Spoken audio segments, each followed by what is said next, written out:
आज हम आपकी पाठ्य पुस्तक में संकलित कविता लहरों का गीत पढ़ाएंगे। इसके कवि द्वारिका प्रसाद माहेश्वरी जी हैं, जिनका जन्म 1 दिसंबर सन 1916 को ग्राम रोहता आगरा में हुआ था। इनकी शिक्षा आगरा में ही हुई। बाल साहित्य में आपको महारत हासिल थी। हम सब सुमन एक उपवन के, वीर तुम बढ़े चलो धीर तुम बढ़े चलो आदि इनकी प्रसिद्ध कविताएं हैं। इन्होंने शिक्षा विभाग में भी अपनी सेवाएं प्रदान की।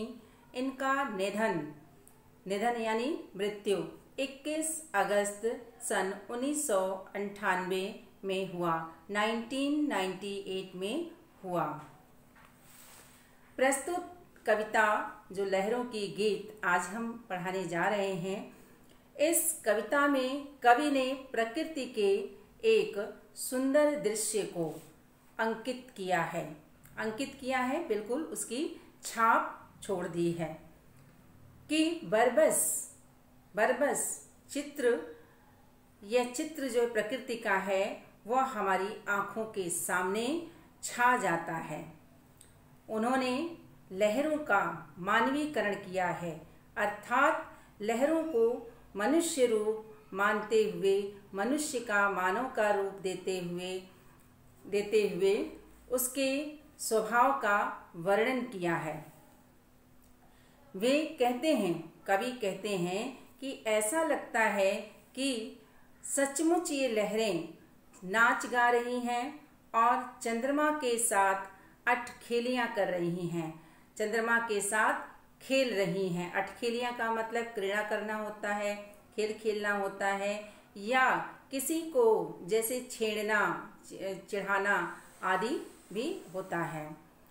अठखेलियाँ कर रही हैं कि कल्पना लोक में हम भी बालिका के संगी साथी बनकर इस अनुपम सौंदर्य को, जो ये प्रकृति की जो निराली छटा है अनुपम, इससे बिल्कुल अलग सा एक दृश्य, एक सौंदर्य का हम रसपान करने लगते हैं। रसपान का अर्थ यहाँ पर क्या है? आनंद से है। जिस प्रकार हम किसी रस को शरबत को रस कहते हैं, तो रस को हम पीते हैं और उससे जो मीठे से आनंद हमें प्राप्त होता है, उसी प्रकार इस कविता को पढ़ने से जो हमें सौंदर्य का बोध होता है, हमें यह आनंदित करता है। तो आइए चलते हैं कविता की एक एक पंक्ति को पढ़ते हुए, इसके अर्थ को समझते हुए कवि के सौंदर्य बोध को ग्रहण करते हैं कि किस प्रकार इस प्राकृतिक छटा को, प्राकृतिक सौंदर्य को कवि ने इतने सुंदर ढंग से अपने शब्दों के माध्यम से इसको उकेरा है, चित्रित किया है, इसे अंकित किया है।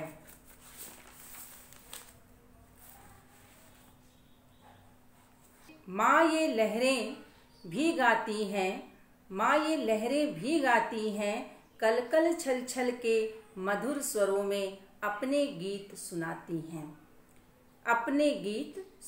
हैं। इन पंक्तियों में कवि जो है मानवीकरण किया है, चूँकि मानवीकरण अलंकार का प्रयोग किया गया है कि किसी निर्जीव वस्तु को भी हम मनुष्य की भांति मान करके और उसके बारे में कल्पना करते हैं कि शायद ये हमारी ही तरह से कुछ अपनी क्रियाएं करता है। तो यहाँ पर एक छोटी बालिका है जो कि आश्चर्य के साथ अपनी माँ को सूचित करता है। माँ के बाद से आप देख रहे होंगे कि विस्मयादिबोधक चिन्ह लगा हुआ है। तो इसका मतलब है कि वो जो छोटी बालिका है वो अपनी माँ से चकित होकर के अपनी माँ को सूचित करती है कि माँ ये लहरें भी गाती हैं। उसे लगता है कि ये लहरें भी गाती हैं, किस स्वर में? कल कल छल छल के मधुर स्वरों में।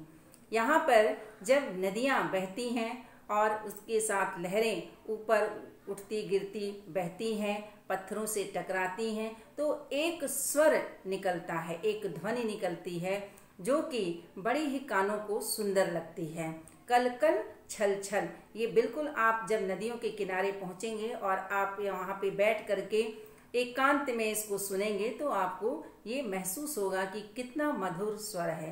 तो कल कल छल छल के मधुर स्वरों में अपने गीत सुनाती है। वो बालिका कहती है कि माँ देखो देखो, ये लहरें जो हैं वो कल कल छल छल के मधुर स्वर में अपने गीत सुना रही हैं। यहाँ पर कल कल और छल छल के बीच में योजक चिन्ह लगा हुआ है, जो कि पुनरुक्त शब्द कहे जाते हैं। इनको बार बार उन शब्दों को दोहराया गया है क्योंकि वो गाने की लड़ी को, गाने की पंक्तियों को वो बना रही हैं। मैं देख रही थी अभी अभी, ये भी मुझ जैसी मचल रही। मैं देख रही थी अभी अभी, ये भी मुझ जैसी मचल रही। क्या जाने अब क्या मिला इन्हें, भर भर उमंग में उछल रही। क्या जाने अब क्या मिला इन्हें, भर भर उमंग में उछल रही। तट से आ आकर हंस हंस कर अपनी बातें कह जाती हैं। तट से आ आकर हंस हंस कर अपनी बातें कह जाती हैं। इन पंक्तियों में बालिका जो है उन लहरों के स्वभाव की तुलना अपने स्वभाव से, अपने चरित्र से करती है कि जिस प्रकार वह जो है अपने किसी भी चीज़ को पाने के लिए जिद करती है, हट करती है, तो उसी प्रकार वो लहरों को भी देख करके उसे यही महसूस हो रहा। और इसलिए कह रही है कि मैं देख रही थी अभी अभी, कह रही है कि अभी अभी मैं देख रही थी कि ये भी कौन, लहरें मुझ जैसी मचल रही थी, मेरे ही जैसी मचल यानी जिद कर रही थी, हट कर रही थी। अभी अभी ये लहरें मेरे ही समान जिद कर रही थी, हट कर रही थी। क्या जाने अब क्या मिला इन्हें, और अचानक शायद इन्हें कोई चीज़ मिल गई जिस चीज़ को पाने की ये जिद कर रही थी।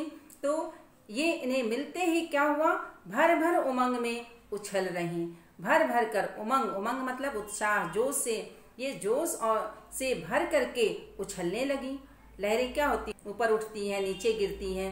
तो इस प्रकार वो बार बार जो है उठती गिरती रहती हैं। तो एक ध्वनि भी निकलती है और एक लगता है कि उत्साहित होकर के वो उछलने कूदने लगी हैं। जैसे एक छोटा बच्चा कोई चीज़ पा जाने पर उछलने कूदने लगता है, उसी प्रकार ये लहरें भी उछलने कूदने लगती हैं और तट से आ आकर हंस हंस कर अपनी बातें कह जाती हैं। और जब बहुत ज़्यादा कोई चीज़ पा जाने पर कोई खुश हो जाता है तो क्या करता है, वो अपने संगी साथियों से जा करके उससे बताता है, अपनी खुशी को जाहिर करता है। उसी प्रकार ये लहरें भी तट से आकर हंस हंस कर, तट रूपी अपने संगी साथी से आ करके, बार बार आ करके और हंसती खिलखिलाती हुई जो आवाज़ आती है उसे हंसने खिलखिलाने से वो संबोधित कर रहे हैं कि हंसते खिलखिलाते हुए आकर के ये अपनी बातें कह जा रही हैं। बालिका को ऐसा लगता है। अगली पंक्तियों को हम पढ़ते हैं और देखिए इसके अर्थ को। मैं कब से बुला रही इनको, मैं कब से बुला रही इनको, पर मेरे पास नहीं आती। कुछ खेल खेलती इसीलिए, कुछ खेल खेलती इसीलिए, तट तक आकर फिर भग जाती हैं, तट तक आकर फिर भग जाती हैं।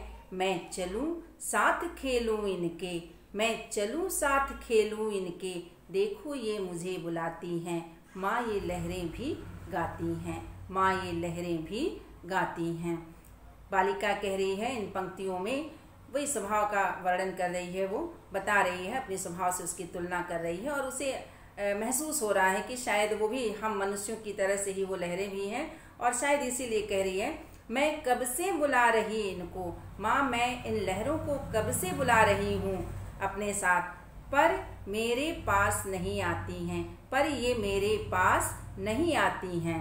कुछ खेल खेलती इसीलिए, कुछ खेल खेलती, कुछ खेल खेलने का मतलब यहाँ पर है कि जैसे हम आपस में कोई खेल खेलते हैं, छुपम छुपाई या पकड़म पकड़ाई, इस टाइप का जो खेल खेलते हैं, तो उसी प्रकार का उस बालिका को लग रहा लहरें ये हमसे खेल खेल रही हैं और इसीलिए क्या कर रही हैं, तट तक आकर फिर भग जाती हैं। ये किनारे तक, तट मतलब किनारा, ये किनारे तक आती हैं और फिर भाग जाती हैं छेड़ करके बालिका को। बालिका को फिर क्या लगता है, अगली पंक्ति में हम देखते हैं, मैं चलूं साथ खेलूं इनके, देखो ये मुझे बुलाती हैं। कह रही कि देखो माँ, लग रहा है कि ये मुझे अपने साथ खेलने के लिए बुला रही हैं, इसलिए मैं इनके साथ चलकर खेलती हूँ।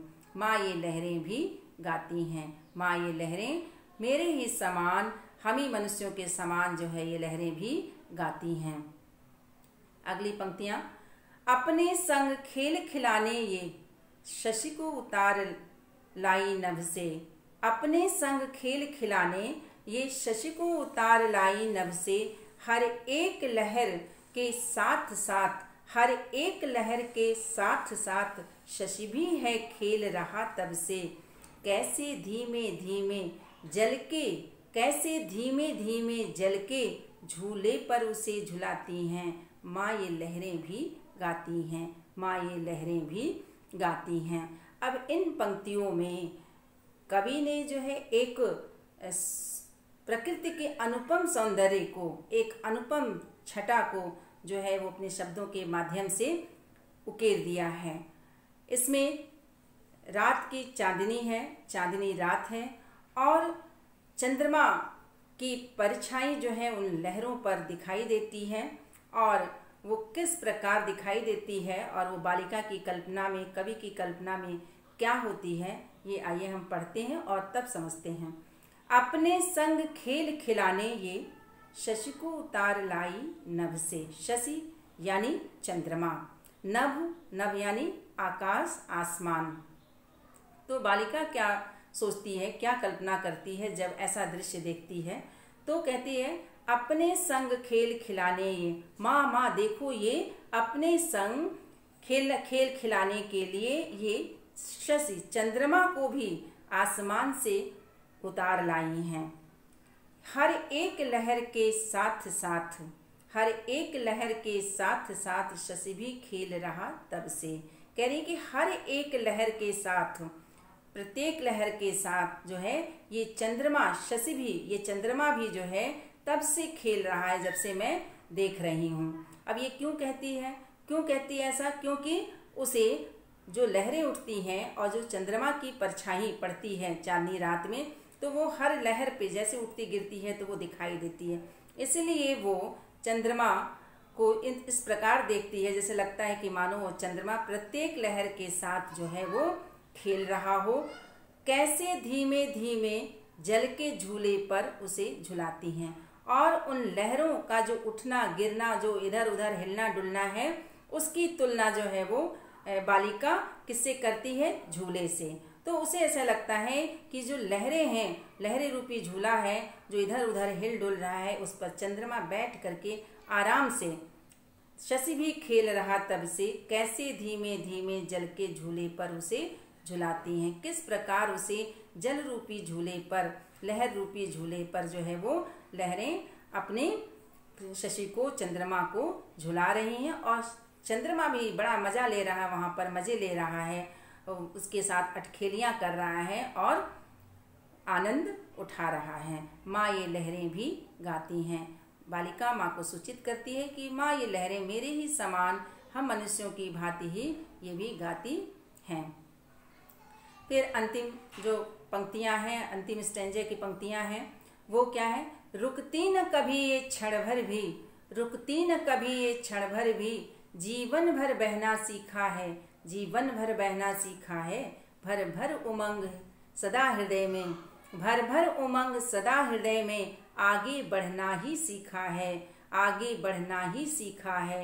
हंस हंस कर जीवन पथ पर बढ़ते, हंस हंस कर जीवन पथ पर बढ़ते जाओ, यह कहती आती हैं, यह कहती आती हैं। माँ ये लहरें भी गाती हैं। इन पंक्तियों में कवि इन लहरों के स्वभाव से, इन लहरों के उमंग उत्साह को देख करके हमें भी जो है ये सीखने की प्रेरणा देता है। हमें भी उसी उत्साह, उमंग, जोश को धारण करने के लिए कहता है जिस प्रकार की ये लहरें उमंग और जोश धारण किए हुए अपने जीवन पथ पर आगे बढ़ती चली जाती हैं। रुकती न कभी ये क्षण भर भी, कवि कहते हैं कि रुकती न कभी ये क्षण भर भी। ये जो लहरें हैं वो क्षण भर इसको जो है पल भर भी बोलते हैं और जो अंग्रेजी में है इसे सेकंड कहते हैं। तो मतलब एक एक सेकंड, पल भर भी ये रुकती नहीं है, ये लगातार चलती रहती हैं, गतिशील हैं, निरंतर गतिशील हैं और जीवन भर बहना सीखा है। और इन्होंने जीवन भर बहना ही सीखा है, रुकना कभी नहीं सीखा है। ये आगे ही बढ़ती जाती हैं और बढ़ती भी कैसे हैं? भर भर उमंग सदा हृदय में, आगे बढ़ना ही सीखा है।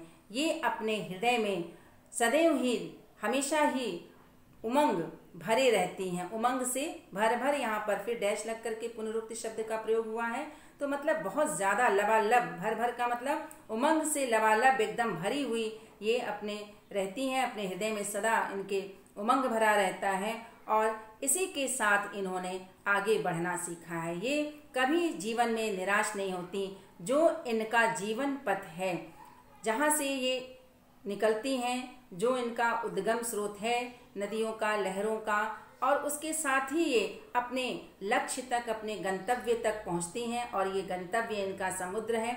वहाँ तक जो भी इनका रास्ता है, पथ है, उसी पथ को, इनके जीवन पथ को जीवन पथ कहा गया है, जीवन का रास्ता कहा गया है। हम मनुष्यों के भी इसी प्रकार जीवन पथ होता है। जन्म से लेकर के मृत्यु तक जितने भी समय होता है वो हम मनुष्यों का जीवन पथ कहलाता है। और ये हमें लहरें कह रही हैं कि हम भी इन्हीं के समान आगे बढ़ते रहें। हंस हंस कर जीवन पथ पर बढ़ते जाओ, यह कहती आती हैं माँ ये लहरें भी गाती हैं। कह रहे हैं कि कवि की हंस हंस करके हमें भी ये सीख देती हैं लहरें कि हमें भी अपने जीवन पथ पर आगे बढ़ते जाना है। और यही ये लहरें भी हमसे कहती हैं कि हंस हंस कर आगे बढ़ते जाओ। अंतिम पंक्तियों में फिर दोहराया गया है माँ ये लहरें भी गाती हैं। माँ ये लहरें हम मनुष्यों की भांति ही गाती हैं, नाचती हैं, खेलती हैं, कूदती हैं। और इस प्रकार जो है इस कविता को हम समाप्त करते हैं यहाँ पर। आशा करती हूँ कि ये कविता आपको समझ में आ गई होगी और यदि समझ में आ गई है तो आप ज़रूर हमें बताएं। आगे जो है शब्दार्थ और टिप्पणियाँ दी हुई हैं कॉपी में, तो उसको आप वैसे ही किताब से ही याद करेंगे। यहाँ प्रश्न उत्तर हैं। प्रश्न उत्तर मौखिक और लिखित दोनों दिए गए हैं। मौखिक और लिखित, चूँकि किताब में मौखिक और लिखित दिया हुआ है, लेकिन जब भी हम इनके उत्तर हम लिख करके देते हैं तो वो मौखिक और लिखित नहीं रह जाते हैं अलग अलग, सारे के सारे क्या हो जाते हैं? लिखित हो जाते हैं। इसलिए आप इसको मौखिक और लिखित में आप विभाजित मत करिएगा। इसको आप जब कॉपी में लिखेंगे तो आप लिखित ही होगा। सिर्फ हम लोग मौखिक और लिखित इसलिए लिख देते हैं क्योंकि एक्सरसाइज से आप क्वेश्चन नंबर आप देख सकें। क्योंकि हम लोग PDF में प्रश्न नहीं दे रहे हैं, केवल उत्तर लिखते हैं, इसलिए आप उसको मिला करके ज़रूर पढ़िएगा। चर्चा हम वैसे कर देते हैं थोड़ा सा। प्रश्न मौखिक, इस कविता की रचना किसने की है? इस कविता की रचना द्वारिका प्रसाद माहेश्वरी जी ने की है। कवि ने इस कविता का शीर्षक लहरों का गीत क्यों रखा है? क्यों रखा है लहरों का गीत? क्योंकि लहरों के बारे में ही ये बात कर रहे हैं। लहरों की विशेषताओं का, उसके स्वभाव का ये यहाँ पर चर्चा कर रहे हैं। उन्हें लगता है कि लहरें भी हम मनुष्यों की भांति नाच गा सकती हैं, खेल कूद सकती हैं और उमंग उत्साह से भरी होती हैं। ये लहरें हमें सीख देती हैं कुछ न कुछ, इसलिए कवि ने इस कविता का शीर्षक लहरों का गीत रखा है। गीत का एक और बड़ा अर्थ है कि जब हम कविता गीत लिखते हैं तो वह व्यक्ति लिखता है तो अकेला रह जाता है, लेकिन यदि उस गीत को हम मिल करके गा देते हैं या कोई भी उस कविता को गा देता है तो क्या होता है? वो गीत प्रसिद्ध हो जाता है, लोगों के बीच चला जाता है, तो वहाँ सामूहिकता का, एकता का भाव प्रदर्शित होता है। तो यहाँ पर लहरों का गीत से जो है वो एकजुटता की भी भावना प्रदर्शित होती है और इसलिए जो है लहरों का गीत इसका शीर्षक रखा गया है। तो आप अपने शब्दों में 2 या 3 लाइन से इससे ज़्यादा उत्तर आप नहीं लिखेंगे। हम लोग एक्सप्लेन करते हैं, बहुत ज़्यादा ज़रूरी नहीं है कि आप हर चीज़ को आप उसमें नोट कर लें। आप अपने तरीके से भी जो भी आपको कविता के अंदर से समझ में आता है तो आप अपने भी विचार व्यक्त करिए, आप अपनी भी सोच इसमें डालिए। यदि अच्छी होगी तो वो आपके ही फायदे के लिए रहेगी। प्रस्तुत कविता के माध्यम से कवि क्या कहना चाह रहे हैं? प्रस्तुत कविता के माध्यम से कवि यही कहना चाह रहे हैं कि हमें भी उमंग उत्साह के साथ अपने जीवन पथ में आगे बढ़ते रहना चाहिए, अपने लक्ष्य को प्राप्त करना चाहिए, कभी निराश नहीं होना चाहिए, कठिनाइयों से परेशानियों से कभी घबराना नहीं चाहिए। लिखित का किन स्वरों में लहरें अपने गीत सुनाती हैं, साफ साफ यहाँ दिया हुआ है पहली लाइन में, दूसरी लाइन में कि ये किन स्वरों में लहरें अपने गीत सुनाती हैं। कल कल छल छल के मधुर स्वरों में लहरें अपनी गीत सुनाती हैं। अब यहाँ लिखित का जो ये आंसर है वो एक लाइन में आ जा रहा है आपका, और मौखिक में आपका जो है 3, 4, 5 लाइन में मैंने आंसर बताया। तो इसलिए जो है आप इस पे मत जाइए कि ये मौखिक है तो हमको 1 वर्ड में देना चाहिए या 1 लाइन में देना चाहिए, ऐसा कुछ भी नहीं है। आप प्रश्न पत्र में जिस प्रकार से भी प्रश्न पूछे जाएंगे, यदि लघु उत्तरीय या संक्षिप्त उत्तर देने के लिए कहा जाएगा तो आप 2 नंबर में छोटे आंसर लिखेंगे, और जब उसी क्वेश्चन को, उसी प्रश्न को आपको विस्तृत उत्तर देने को कहा जाएगा तो आप उसको 3 से 4 लाइन में भी आप लिख सकते हैं। क्वेश्चन ख, ये भी मुझ जैसी मचल रही, कहकर बालिका अपने साथ लहरों की तुलना कर रही है। बालिका इन लहरों के साथ खेलना क्यों चाह रही है? ये भी मुझ जैसी मचल रही, कहकर बालिका अपने साथ लहरों की तुलना कर रही है। आपको अर्थ मैंने समझाया कि ये भी मुझ जैसी, मेरे जैसी ही जिद कर रही हैं, तो तुलना कर रही है अपनी। तो बालिका इन लहरों के साथ क्यों खेलना चाह रही? क्यों? क्योंकि उसे ऐसा लगता है कि ये लहरें भी उसी के समान हैं, उसी की तरह, उसी के स्वभाव वाली हैं, और उसी की तरह से एक जीवित मात्र प्राणी है शायद, कि वो भी हमारी तरह से ही खेलना कूदना पसंद करती हैं, जिद करती हैं, और कोई चीज़ पा जाती हैं तो उमंग और उत्साह से भर जाती हैं। इसीलिए बालिका इन लहरों के साथ खेलना चाह रही है। ग, कौन अपने पास किसे बुला रही है और किस लिए? लेकिन ये लहरें क्या करती हैं? कौन अपने पास किसे बुला रही है और किस लिए? कौन? बालिका, मैं कब से बुला रही इनको पर मेरे पास नहीं आती। ये बात कौन कह रहा है? बालिका कह रही है अपनी माँ से। तो यहाँ पर जो है कौन अपने पास किसे बुला रहा है? बालिका लहरों को अपने पास बुला रही है। क्या करने के लिए और किस लिए? खेलने के लिए। लहरें ये लेकिन ये लहरें क्या करती हैं? लेकिन ये लहरें कुछ खेल खेलती हैं, बालिका के साथ कुछ खेल खेलती हैं, कुछ चिढ़ाती हैं, कुछ मजा लेती हैं, और इसीलिए तट तक आकर फिर भाग जाती हैं। घ, आंसर, लहरों ने अपने साथ खेलने के लिए किसे कहाँ से उतार लिया, उसके बाद उन्होंने क्या किया? लहरों ने अपने साथ किसको बुला लिया? शशि को, चंद्रमा को खेलने के लिए, अपने साथ खेलने के लिए कहाँ से? आसमान से उतार लिया। उसके बाद उन्होंने क्या किया? उसके बाद उन्होंने लहरों रूपी झूले पे, जल के झूले पर उसे झुलाती है। लाइन आप देख लीजिए, लास्ट में है, जल के झूले पर। उसके बाद वे लहरें उससे चंद्रमा को जल के झूले पर झुलाने लगी। इन लहरों की क्या क्या विशेषताएं हैं? आप ये पूरी कविता पढ़ने के बाद से आप लहरों की विशेषताएं आप लिखेंगे। 3 से 4 लाइन या 5 पॉइंट हो सकते हैं आपके। आखिर ये लहरें हमसे क्या कहती हैं? ये क्वेश्चन है। आखिर ये लहरें हमसे कहती हैं कि आप निरंतर अपने जीवन पथ पर उमंग और उत्साह लिए हुए आगे बढ़ते रहिए, अपने लक्ष्य को प्राप्त करिए।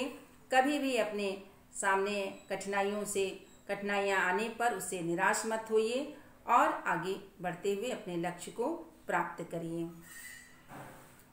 प्रस्तुत कविता का मुख्य भाव अपने शब्दों में लिखिए, इसको PDF में दे दिया जाएगा। धन्यवाद।